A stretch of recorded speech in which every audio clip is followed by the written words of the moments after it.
एक 65 साल की लेडी हमारे क्रिटिकल केयर यूनिट में एडमिट हुई। ये कंप्लेन लेकर के उसे सांस नहीं आ रही है अच्छे से और हमने उसे फेस मास्क से ऑक्सीजन दी। हमें बताया गया कि एक दिन पहले उसकी पैर की घुटने के नीचे वाली हड्डी का फ्रैक्चर का ऑपरेशन हुआ है और ऑपरेशन के पहले वो बिल्कुल ठीक थी, उसे कोई सांस की बीमारी नहीं थी, लेकिन एक दिन बाद उसे सांस आनी कम हो गई। सांस नहीं आने के अलावा वो थोड़ी सी कंफ्यूज थी, बॉडी में हल्के हल्के रैशेस थे और उसको यूरिन कम आ रहा था।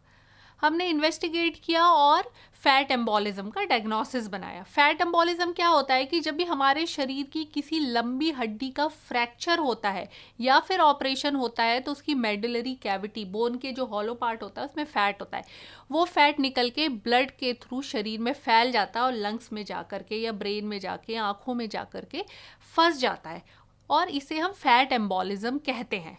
फैट एम्बोलिज्म अगर सही समय पे डायग्नोस नहीं होता, ट्रीट नहीं होता, तो ये कई बार गंभीर बीमारी बन जाती है। वो लेडी ठीक हुई, हमने उसे मैनेज किया और हमने उसे डिस्चार्ज करके घर भेजा। तो कभी भी किसी भी पेशेंट की लॉन्ग बोन सर्जरी होती है, लॉन्ग बोन फ्रैक्चर होता है, तो फैट एम्बोलिज्म को हमेशा दिमाग में रखना है, ये एक पॉसिबिलिटी हो सकती है।